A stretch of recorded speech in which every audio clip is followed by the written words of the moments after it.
Muito boa tarde. Então, eu queria reiterar aqui os agradecimentos à SIC e o CIMEX aqui pelo convite, pela organização do evento. Estamos aqui não por acaso, mas pela importância aqui da cadeia produtiva de Caxias do Sul e da Serra Gaúcha, em particular aqui por termos aqui dois fornecedores de excelência, aqui a Marco Polo e a Randon, tá? E não menos importante, a Siemens está aqui hoje conosco, né? Também vai fazer uma rápida apresentação aqui do desenvolvimento da parte de controle, que hoje é escopo da Siemens, né? Bom, mas a minha tarefa aqui, em 15 minutos, falar um pouquinho da história do aeromóvel, né? E de onde vem essa ideia e para onde nós vamos, né? Que vou ter que falar muito rapidamente aqui, porque é uma longa história. Bom, o aeromóvel ele foi...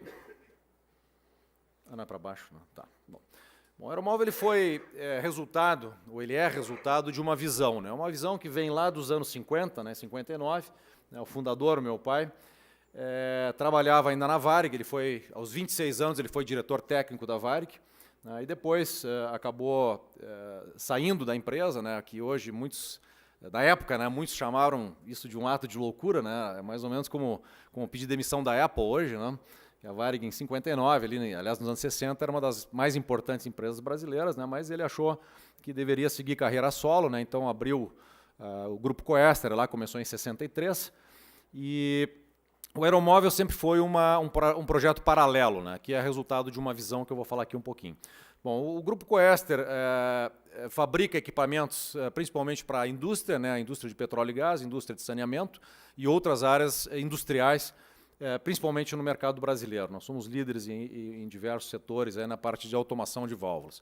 Isso sempre foi o carro-chefe, sempre foi o que sustentou o grupo, né, ao longo desses mais de 50 anos.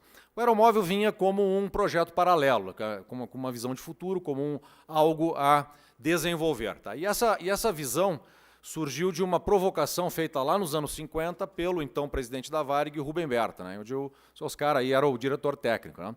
E o Berta insistia sempre numa afirmação de que, feita a transição para os aviões a jato, tá, não havia mais sentido em aumentar a velocidade dos aviões. Os grandes desafios daqui para frente seriam como chegar no aeroporto, né? E essa coisa intrigou lá o meu pai, que sempre teve um espírito inventivo, um espírito criador, e ele começou então a pesquisar esse tema da mobilidade, né?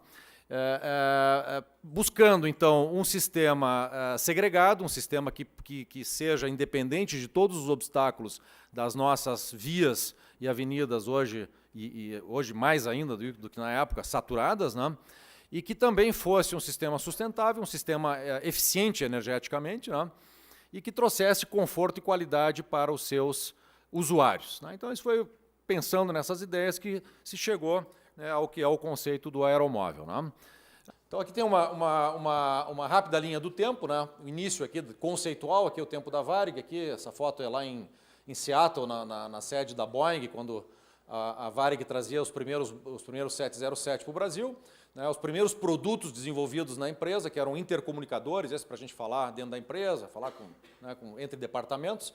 Esse aqui provavelmente é o primeiro produto transistorizado desenvolvido e fabricado no Brasil. A gente não tem muita evidência disso, mas é muito provável, né? Isso no ano de 63.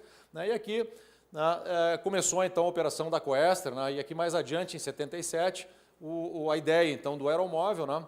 Que começou com uma visita lá de um jornalista que soube da curiosidade, né? E colocou esse negócio lá no Correio do Povo na época, né? E aí começou toda uma movimentação institucional, né? Em torno da tecnologia. Importante é que aí nos anos 80, o Ministério das Cidades desafiou a empresa a desenvolver uma solução para corredores de ônibus, né, que seria essa capacidade que a gente fala hoje em Canoas, em outros municípios, que é o objeto aqui da nossa conversa hoje, né, e que foi aquela linha lá, para quem lembra, do gasômetro, né? Então, a linha do gasômetro, geometricamente, funcionalmente, ela é muito parecida com o que tem hoje no aeroporto, né, de Salgado Filho, né? Está aqui o ex-presidente Marco Arildo, né, que foi signatário do contrato importante, né, que nos deixa hoje, né, em 2013, foi assinado em 2013, mas que coloca hoje o aeromóvel numa situação efetivamente de um produto comercial no mercado e com uma perspectiva fantástica aí de aplicações. Bom, então segue a história, aí tivemos uma série de desenvolvimentos, né, certificação ISO 9000, quer dizer, é uma história de indústria tradicional, como tantas outras aqui da Serra Gaúcha. Né? E 2013, então, nós tivemos essa assinatura, aqui um detalhamento do aeromóvel. Né? 2013, então, nós tivemos um marco importantíssimo, né? Que foi a primeira linha comercial do aeromóvel. Né? Porque nós temos uma linha aqui em Jacarta, inaugurada em 89, de pouco mais de 3 quilômetros, tá? Mas essa linha ela fica dentro de um parque. Então, para os especialistas em transporte, sempre ficou ali um eixo, ali uma sombra, né, de que isso seria uma aplicação muito mais de entretenimento, que não seria uma aplicação efetivamente comercial. Bom, isso sendo ou não sendo verdade, não importa mais. Né, em 2013, né, agora sim com uma operação metroviária, o nosso cliente aqui é o Transurb, né, então nós operamos esse sistema. Quer dizer, quem opera é o Transurb, né? O Transurb opera esse sistema hoje, há praticamente 4 anos, ininterruptamente, 19 horas por dia, 7 dias por semana, né? E com um índice de falhas que todos os sistemas têm, todos os equipamentos têm, né? Inclusive inferior ao próprio trem, né? Ao trem principal do Transurb. Em 2015, nós assinamos com Canoas o projeto de uma linha então, de 18 quilômetros, onde está em construção o primeiro trecho, né, que é o objeto da encomenda aqui, tanto com Siemens, como com Randon, como com Marco Polo, e espero que outros, né, fornecedores e subfornecedores da Serra Gaúcha e do Brasil. Tecnologia, como é que ela funciona? O princípio, que voltando um pouquinho lá para os anos 50, né, e aí vem muito conceito aeronáutico nisso, né, é justamente a redução do peso morto. Né? Quando a gente dirige um carro particular, como um Gol aqui, estamos sempre carregando, quer dizer, quando esse carro é dirigido por um passageiro, nós temos 934 quilos, né, de carga morta, quer dizer, o objetivo é transportar a pessoa, não o carro. Né?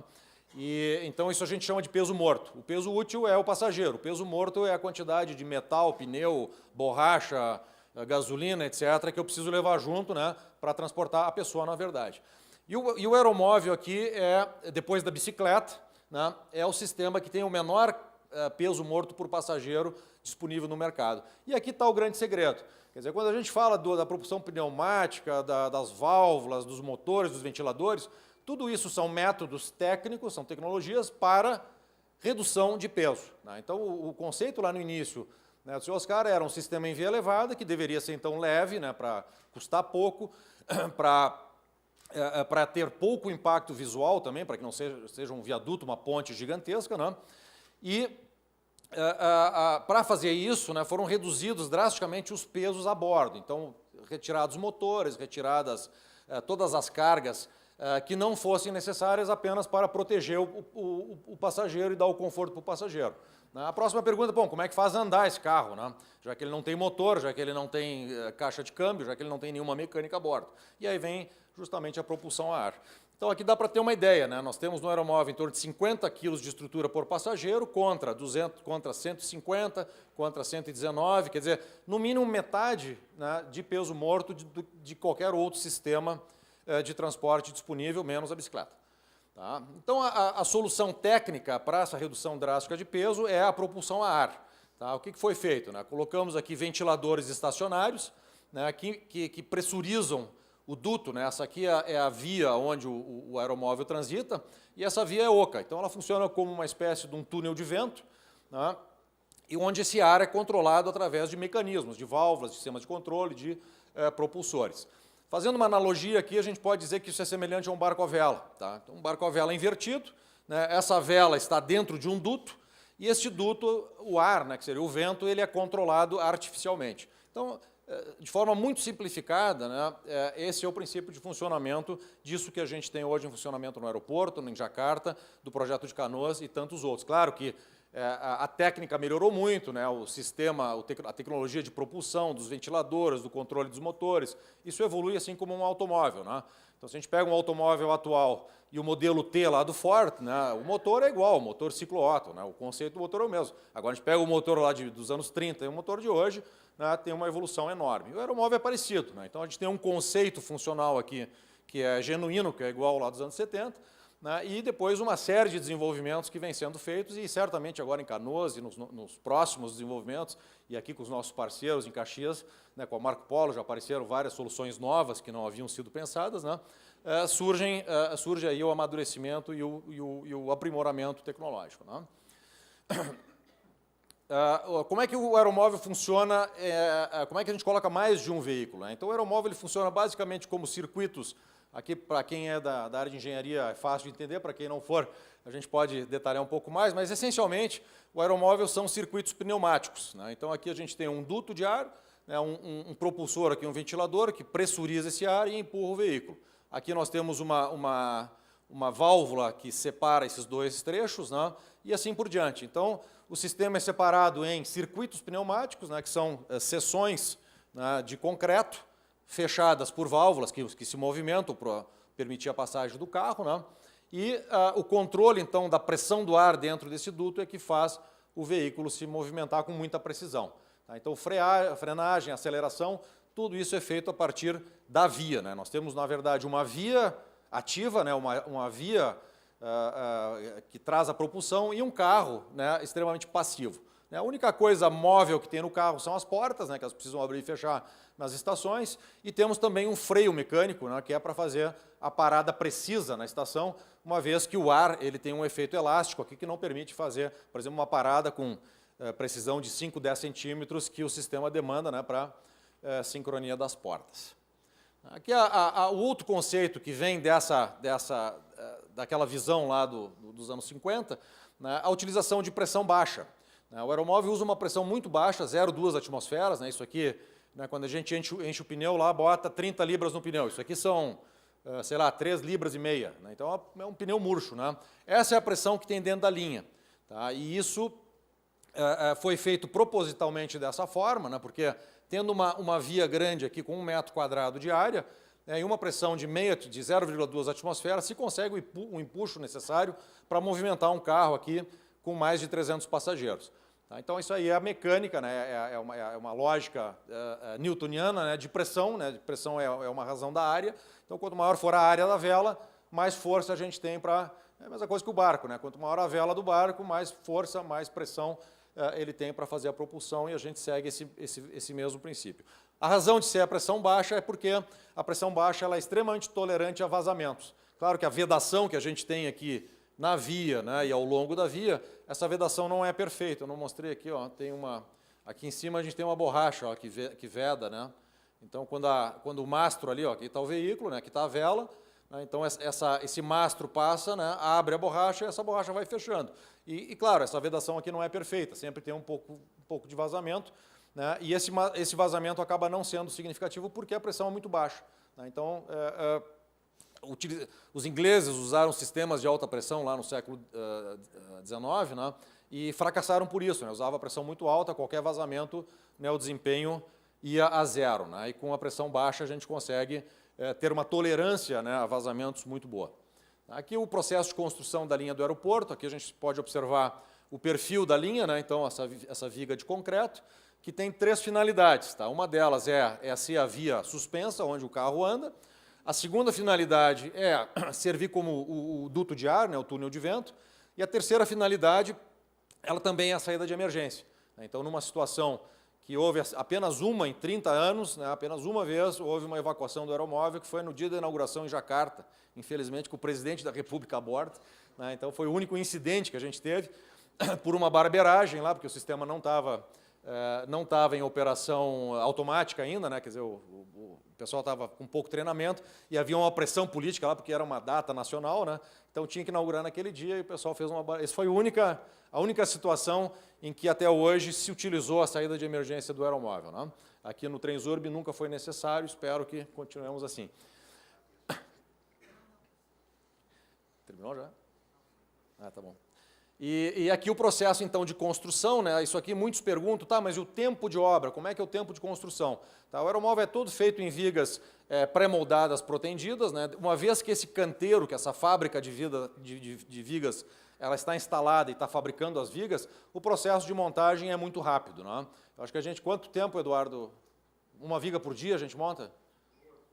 2 vigas por dia é um Então, o processo de colocar um sistema desses, a obra civil no local, ela é realmente muito rápida. O que atrapalha muito é licenciamentos, interferências, né? Por exemplo, em Canoas nós encontramos lá uma adutora de 400 milímetros que não estava registrada, não tinha documentação nenhuma, né? E estava bem embaixo da viga, obviamente, né? Tivemos que fazer todo um sistema lá para desviar dessas adutoras, né? Então, isso são os percalços aí que o sistema traz, mas a construção propriamente civil do aeromóvel é muito rápida. A linha da Indonésia são 3,2 quilômetros, foi feita em 8 meses, para vocês terem uma ideia, né? Aqui a linha de Porto Alegre, né? Essa foto aqui ela tem um objetivo didático de mostrar como a linha do aeromóvel ela como ela é pouco impactante do ponto de vista do ambiente urbano. Essa estrutura azul aqui, por exemplo, é uma passarela. Isso aqui é uma ponte com 2 pistas, né, que seria um corredor de ônibus elevado. E essa aqui, essa cobrinha aqui, é a via do aeromóvel. Então, isso mostra claramente assim, como realmente o impacto visual e de interferência visual é baixo, né? Aqui também um comparativo com outros sistemas, né? O sistema de ônibus, sistema de monotrilho elevado, né? O monotrilho, por que ele sempre é tão alto, né? Porque o monotrilho tem muita limitação para vencer aclives e declives. Tá? O aeromóvel não, o aeromóvel ele consegue subir e descer rampas de até 6%, né? Então ele pode ficar muito mais próximo do solo e acompanhar a geografia do solo.